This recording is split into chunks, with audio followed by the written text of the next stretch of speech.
Welcome back to the Big Rant Show, the real home of progressives. Now, I was gone for a few days, but some things did happen over this weekend, so let's get right to it. Before I get to the main news, though, we're going to talk about Hurricane Lee. Hurricane Lee is in the Atlantic, looking to possibly make landfall on the northeastern portion of the United States or the eastern side of Canada. They're not sure if it'll hit the United States or if it'll hit Canada. I do know it's been very erratic and it's strengthening. The other day, it went from a category 1 to a category 5 in 24 hours before it um, kind of fell apart down to a category 2 and then recovered and strengthened to a category 3 last I checked. It's projected that it could possibly re strengthen to a category 4 and kind of reminiscent of Hurricane Sandy. We'll see what happens. But if you're in the path of the storm or you're along the East Coast, do take precautions. Be careful. If you're out at the beaches, be careful because the currents are going to be really bad and the surf is going to be really hard. And it's going to be a dangerous situation up and down the eastern seaboard this week. It's expected to, maybe make landfall by this weekend, if anything. But I'll try to make another video this week on Hurricane Lee if it looks like it's going to make landfall anywhere in the United States or on the eastern side of Canada there. Now let's get on to the main stories for the day. Over the weekend, Morocco was hit with a 6.8 magnitude earthquake. Right now, rescuers are holding out hope for more survivors, and they don't think they're going to find many more. Unfortunately, 2,500 have been injured. Over 2,600 have been confirmed dead. I hope the international community is helping. I hope they are accepting help from the international community as well. I'm pretty sure that we are doing what we can to help. But there again, I'm gonna try to make another video later this week if I get around to it, and if there's more information on what's going on in Morocco. It's literally devastated the area. Thousands are without homes. Thousands have been killed, like I said, and rescuers are still searching. The numbers have really gone up when they've gotten close, as they've gotten closer to the epicenter of the earthquake, where things just literally from what I've read and what I saw a person describing the other day, it basically just turned things to dust in some of the areas where they were. And so it's a very tragic event. I hope they're getting the help they need. I hope the international community steps up and gets there to help them. I'm just really always saddened by these kind of events because there's nothing you can do to prevent them. They're just they're just terrible things that happen. Now, moving closer here to the U.S., we're going to talk about what's going on with Donald Trump, ballots, and lawsuits. Now, recently, Donald Trump has, of course, been indicted 4 times this year for fairly substantial crimes. It's not looking good for him on those. At least the one in Georgia looks pretty much like a slam dunk at this point, but you never know what can happen with a trial like that, but we'll see. But the question people are having is, should Donald Trump be on the ballot? Because Section 3 of Amendment 14 of the U.S. Constitution states anybody involved in a insurrection or rebellion should not, or are not allowed to, or are disqualified from running for any kind of federal, state, or even local office under the U.S. Constitution. This law, of course, was put in, or this amendment was passed after the Civil War in 1868 when it was ratified. And that's what it's supposed to be for people that are part of an insurrection, a coup attempt, as it were. And of course, we've all seen that Donald Trump was directly connected to every single one of those people, pretty much, that went to January 6th and tried to commit a coup against our duly elected federal officials. Now, I've seen a lot of liberals suggesting that we should go hardcore with this and remove him from the ballot. So we're going to talk about a little bit about that and whether it's a good idea. Now, I believe he fits the criteria based on Section 14 or Section 13 of the amendment of the 14th Amendment. I believe that it's very cut and dry. It's very clear of what it says. I don't think there's any debate on what it says. I don't, unlike an article I saw on CNN this morning, I do not believe that there's any vagueness about that rule, about that particular rule in the Constitution. It's very explicit, as I see it. But an author I saw in an article today on CNN made like it was just really broad and vague. It's not. It's very clear. Now, the only question is, did what Donald Trump did rise to the level of Section 3 of the 14th Amendment? And if it did, should we have Donald Trump removed from the ballots? There's an organization in Colorado that has filed a lawsuit on behalf of 6 Republicans and some other unidentified voters who have said he needs to be removed from the ballot. This lawsuit isn't being brought by Democrats. It's literally being brought by 6 Republicans that have been named in the lawsuit, with other people that were not named. But these are 6 Republicans demanding this.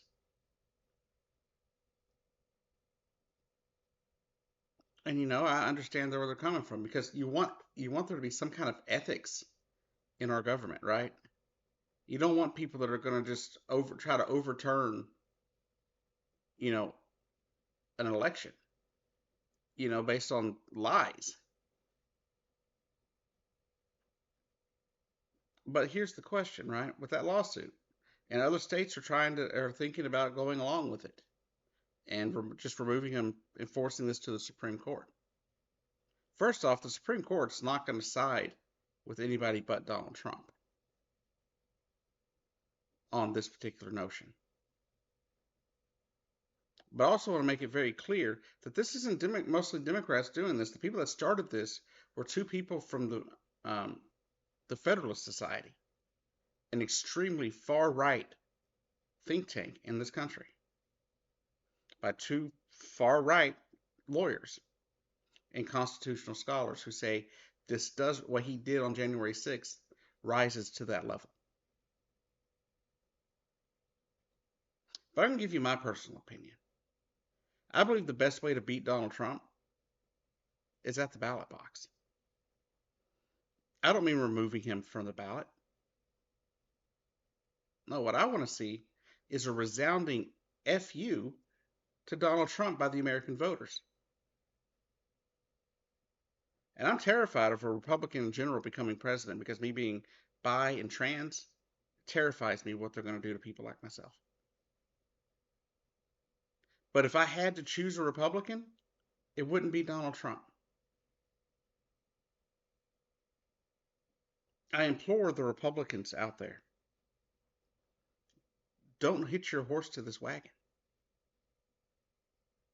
Donald Trump is nothing but bad for America. Where Ron DeSantis, he's bad for my community. He's bad for minorities. He's bad for everybody that's not cis and white.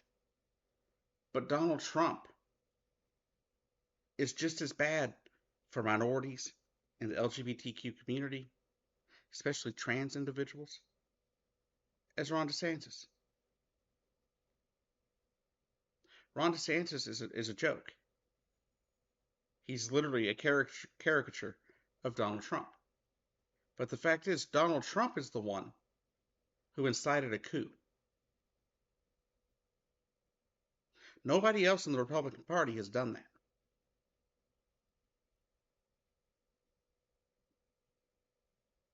Going forward, I'm going to try to cover a number of the people that are running in the Republican primary, like one a week. But right now, the front runner is Donald Trump, followed up by Ron DeSantis. Do I think what he did rises to the level of the 14th Amendment? Yes. Do I think we should really go after it? No. Because all it's going to do is create bigger problems down the road. Because as it is right now, as you'll see in our next story, conservatives are all about trying to get revenge. And if we use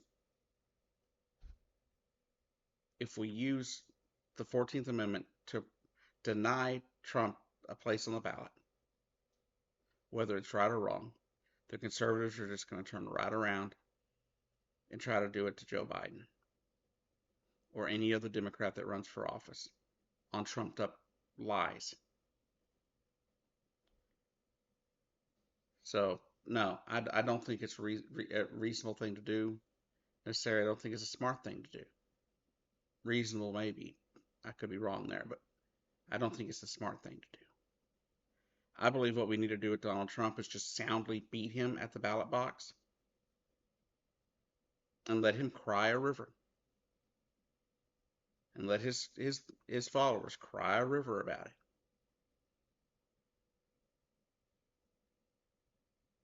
But dear Lord, we can't have him as president. So if people decide to go this route, kind of a nuclear option here, it could save the republic. But I just don't think it's a smart idea going forward. I believe there are other ways to beat Donald Trump.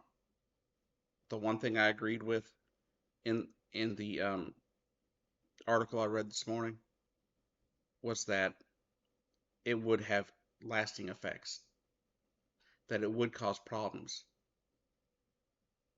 for the Democratic Party and other people in the future of just randomly being accused of things they didn't do, to be barred from running for office. That said, I just don't think we should. I think we should just beat him at the ballot box. Now, on to the next story of the day.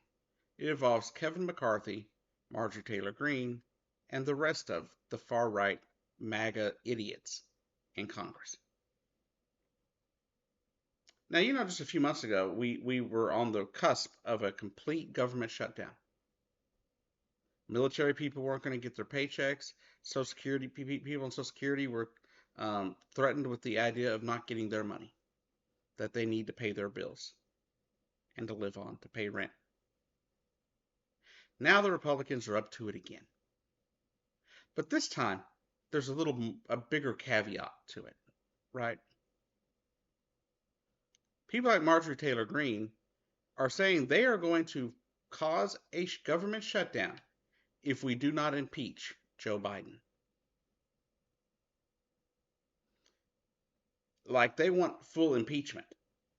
They want him impeached and removed from office, or they will not pay the bills of the country. We have until the end of the month to get this straightened out. Kevin McCarthy, they literally have him by the throat because he gave up so much to become Speaker of the House. Like the coward he is, he gave everything away to the far right. Most moderates in the Republican House caucus, they don't want this. They don't want impeachment of Joe Biden because they know there is nothing there to impeach him on, and they don't want to put the country through a government shutdown, especially going into the holidays. Lays off a lot of people that don't get paid.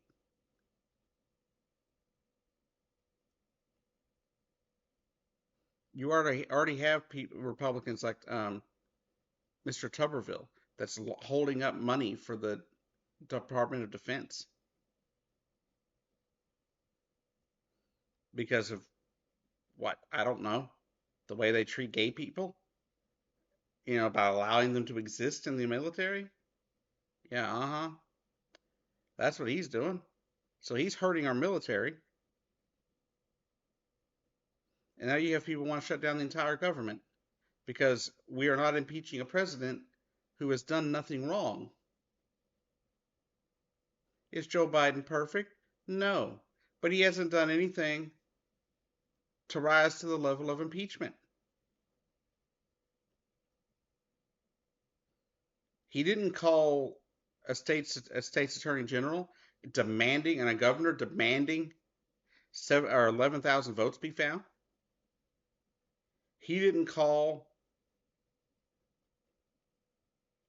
he didn't call Ukraine and say, "Hey, we're going to withhold your funds that we promised you until you do what we want," which was, by the way, to find dirt on Joe Biden, which they had no dirt on Joe Biden. The only dirt they had at all was on Hunter Biden. Hunter Biden is not the president, and these conservatives need to realize that. Yes, Hunter Biden did bad things, but even the so-called whistleblowers that have come up for Joe Biden saying he did this, he did that, when they get there and they've been under oath, their tune has changed. All of a sudden, they get there, they're like, "Oh no, that never happened." You know why? Because before they were put under oath, they were just talking out their ass because they could get a book deal. That's all they're doing. It doesn't make any sense that they're going to do this. They're going to hurt you, me, and every other everyday American because of this. Because there's nothing to impeach Joe Biden on. And if they don't get their impeachment of Joe Biden and his removal from office, they're going to hold this government hostage. That is the Republican plan, at least for the rest of this year. Now, next week we're going to discuss the GOP's 2025 plan, and we will discuss updates on what's going on in Morocco, Maui, among other things that we find out throughout the week. Anyways, y'all have a great day. Thank you for joining me here at the Real Home Progressives, the Big Rant Show. Those of you that missed my content last week because I wasn't here, I am glad you were back this week. Anyways, y'all have a great day. I'll see you down the road.